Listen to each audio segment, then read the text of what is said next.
Depois, a formação nos seminários. Aí é uma tristeza. A formação nos seminários, a formação no seminário católico, em geral, caiu muito.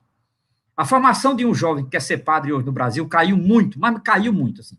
Se lê muito pouca filosofia, se lê muito pouca teologia, e a teologia que se lê é aquela teologia doutrinária, é aquela teologia manualesca, é aquela teologia que, na verdade, não tem vigor algum.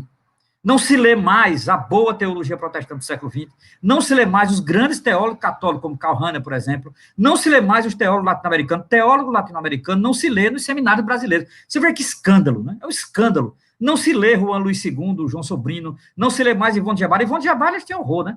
Então, assim, a teologia nos seminários, ela está cada vez mais doutrinária, cada vez mais fraca de conteúdo e cada vez mais perdida em termos eclesiológicos. Para você ter uma ideia, a formação nos seminários, ela é ruim em termos de eclesiologia, ela é ruim em cristologia, ela é ruim em missiologia, ela é ruim em teologia pastoral, ela é ruim em teologia moderna, ela é ruim em teologia contemporânea, ela é ruim nos estudos do Vaticano II. Assim, hoje um jovem padre, ele sai do seminário com uma péssima formação.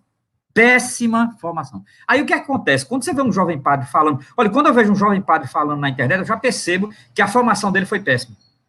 Não só porque eu tive uma formação em teologia, mas assim, porque você percebe o quanto ele erra, o quanto ele é fraco, o quanto ele cita errado, e o quanto ele mente teoricamente, assim, citando coisa que não sabe. Isso é mentir, né? Se citar o que não sabe, o que não leu, de fato é mentir, né?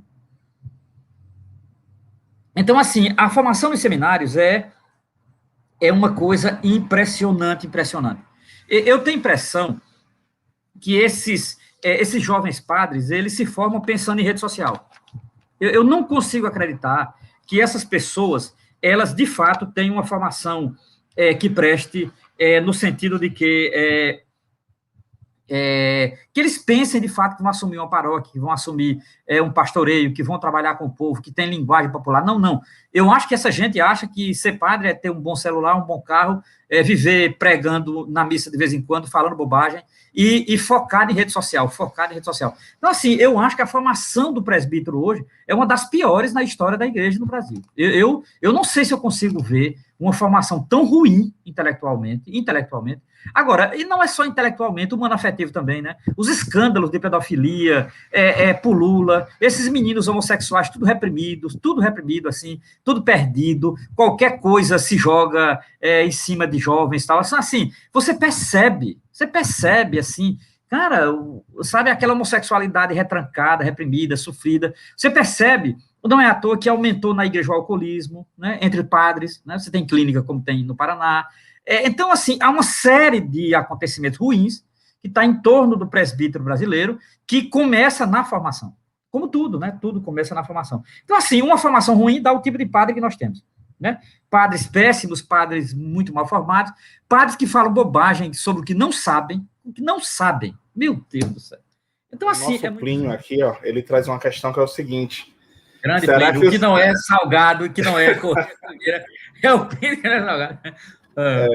Ele fala o seguinte: será que os seminários estudam os documentos do Concílio Vaticano II, Puebla, Medellín, Santo Domingos e Aparecida? Ou seja, a base da teologia da libertação? Que pergunta maravilhosa, Plínio. Não estudam mais. Eu digo porque eu vi de pé. É uma pena. Olha, hoje um seminário que estuda os documentos da igreja são raros. Olha, para você ter uma ideia, os seminários estão estudando esses textinhos de Paulo Ricardo, esse padre idiota. Aí, assim, porra, bicho, perder tempo com Paulo Ricardo, cara, é um seminário não querer ter futuro, de fato, né? Então, Plínio, infelizmente não estudo. Veja, e você deu exemplo, eu fiz um curso com José Comblan, que era, nós tínhamos uma disciplina chamada Igreja Contemporânea, que era a igreja depois do Vaticano II.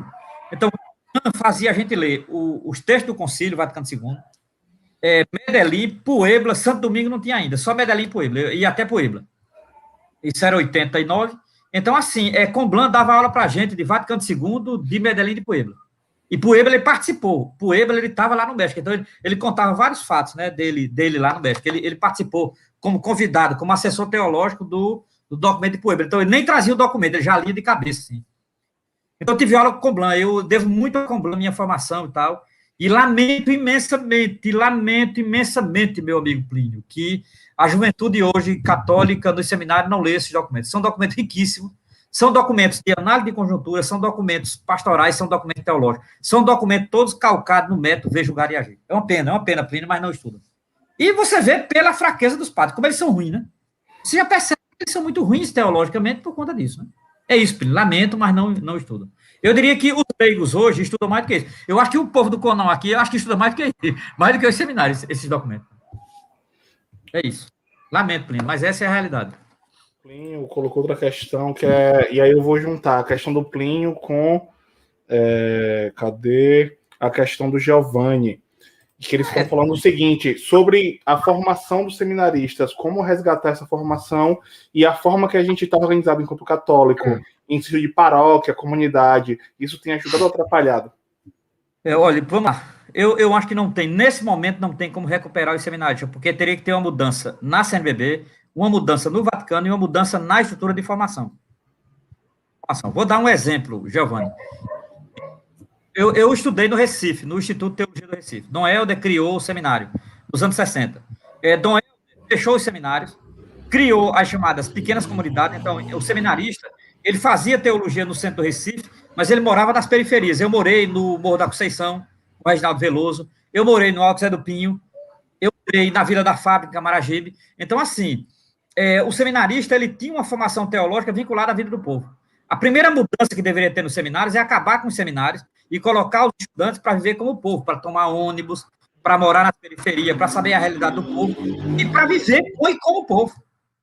Viver em seminário fechado, estudando essa teologia reacionária, só vai dar reação, Giovanni, não tem jeito, então não tem o que fazer. Segundo, com relação às paróquias, eu acho que as paróquias entraram em crise. Há muitos anos, Comblan dizia, paróquia está em crise, esse modelo paroquial fechado, esse modelo paroquial engessado, esse modelo paroquial em que se espera, como um príncipe, que as pessoas vão. Então, assim, eu acho que o modelo, a saída, a alternativa à paróquia, Plínio, é a comunidade. É a dimensão comunitária da fé. É a igreja nas casas, é a igreja nas comunidades, é a igreja na rua, é a igreja não depender unicamente de paróquia e do centralismo dos padres, porque os padres adoram centralizar para ter mais dinheiro. Isso é terrível, né? Eu não queria dizer isso aqui, não, mas é terrível isso. Os padres adoram centralizar para ter mais dinheiro. Isso é muito cruel, ter que dizer isso aqui, mas paciência, é isso.